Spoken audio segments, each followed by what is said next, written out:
Rain fell like broken glass that night, slicing through the darkness of a small suburban road. Jack Nolan, 34, gripped the steering wheel with a shaky hand as his vision blurred from too many shots at the bar. He wasn't supposed to drive, he knew that, but guilt had always been his silent passenger. Guilt for the job he lost, the wife who left, and the man he used to be. His tires hit a slick curve. Headlights. A woman's scream. Then, silence. The world spun, metal crunched, and a child's cry pierced through the storm. Jack stumbled from his car, the stench of alcohol mixing with gasoline. In the other vehicle, a young woman, early 30s, bleeding and motionless, slumped against the steering wheel. In the back seat, a boy no older than 8 sobbed uncontrollably. Jack's knees buckled. He didn't run. He didn't call a lawyer. He called 911 and whispered the words that would define the rest of his life. "I killed her. Please save the boy." Welcome to Shadows of Justice, where crime meets compassion. If you are new here, don't forget to hit the subscribe button, like, comment, and share. For returning viewers, thanks for sticking to the channel. 6 months later, the courtroom air was heavy with judgment. The prosecutor's voice was cold as steel. Mr. Nolan's choices took a life and shattered another. The law cannot overlook that. Jack sat at the defendant's table, staring at the empty chair meant for the victim, Laura Bennett, a nurse and single mother.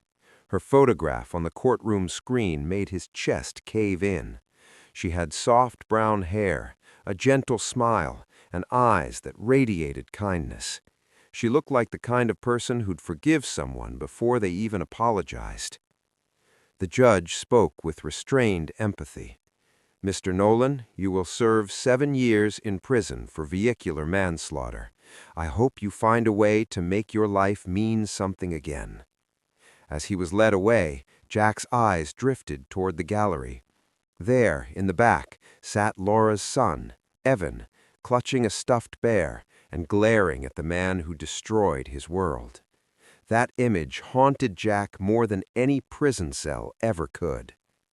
Prison stripped Jack down to the bones of who he really was. No more liquor, no more excuses. Just days filled with silence, routines, and guilt that never dimmed.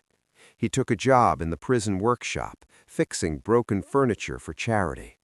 Every time he sanded a rough edge, he imagined smoothing out the jagged pieces of the life he shattered.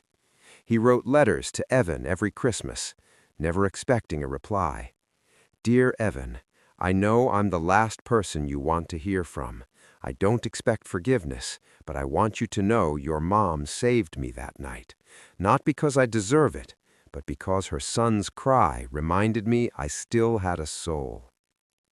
When his release came, he didn't feel free. He felt unfinished. Years passed. Jack moved to a quiet town, working at a local garage. He kept to himself, until one day, a teenager with messy hair and familiar eyes walked in. "Hey, my car is making a weird sound," the boy said. Jack froze. The name on the work order, Evan Bennett.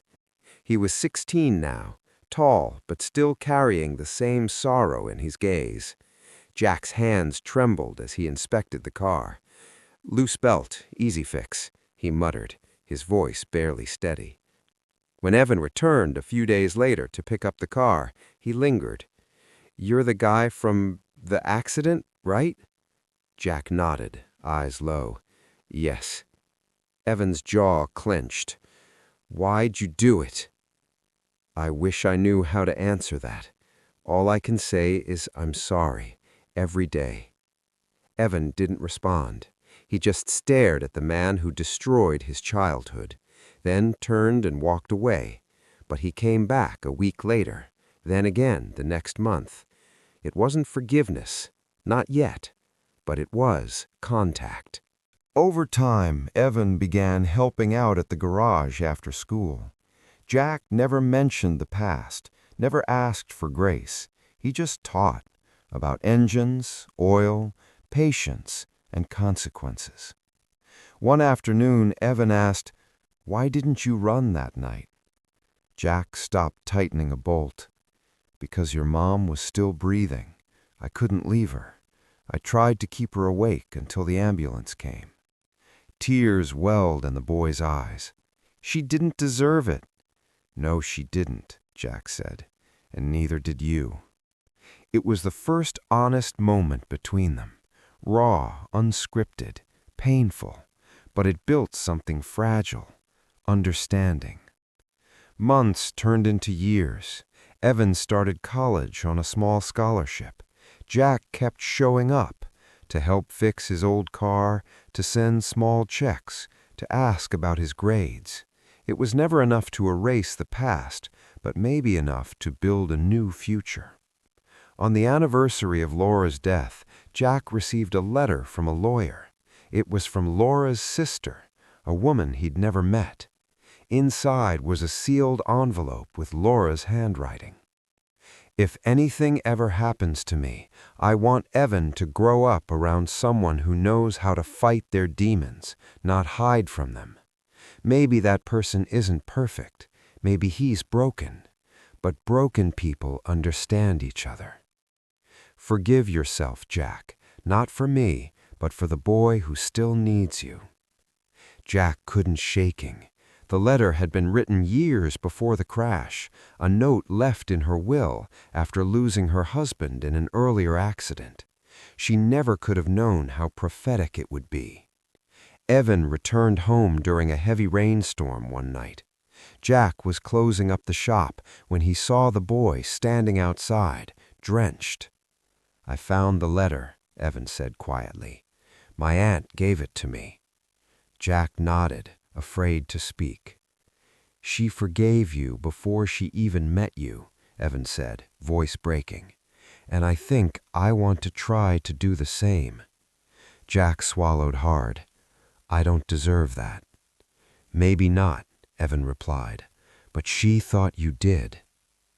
They stood there in silence, the rain washing away years of distance.